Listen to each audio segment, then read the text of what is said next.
You are watching Cold Fusion TV.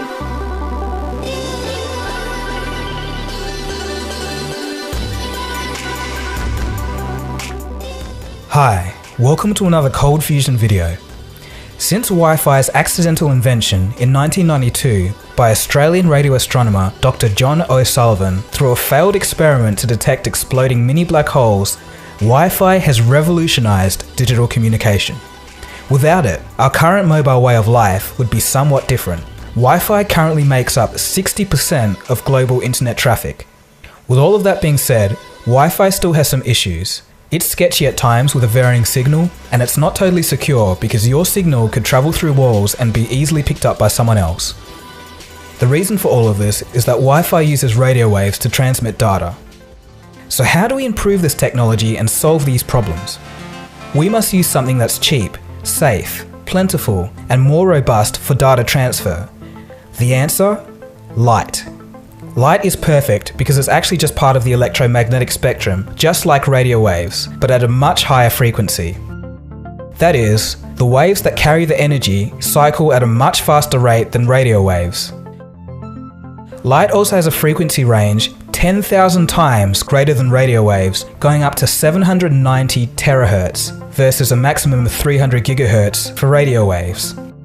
All this means is that light has the capacity to transmit vastly more pulses of data in much less time than radio waves. The concept of light being used as a medium to transfer internet data has been coined LiFi. Let's hear a bit more from Harald Haas, the founder of LiFi, in a TED Talk from 2011, right at the technology's infancy. Light bulbs installed already. So we have the infrastructure there. Look at the ceiling. You see all these light bulbs. Can we use them for communications? And there's one thing we need to do is we have to replace these inefficient incandescent light bulbs, fluorescent lights, by these new technology of LED light bulbs.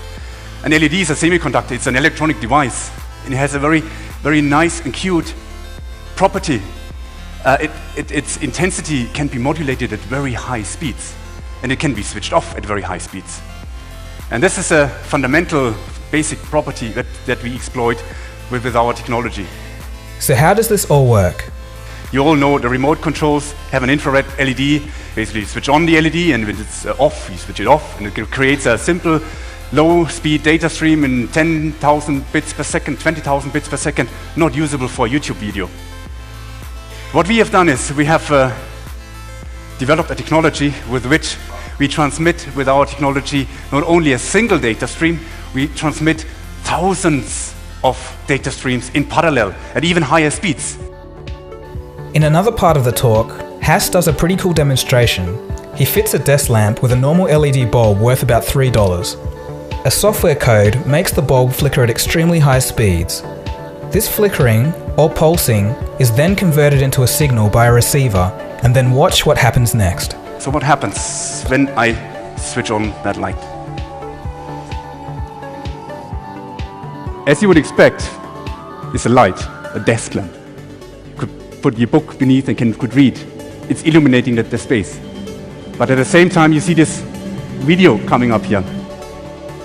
And this is a video, high-definition video, that is transmitted through that light beam. You're all critical. You say, ha ha ha, this is a smart academic doing a little bit of tricks here. But let me do this.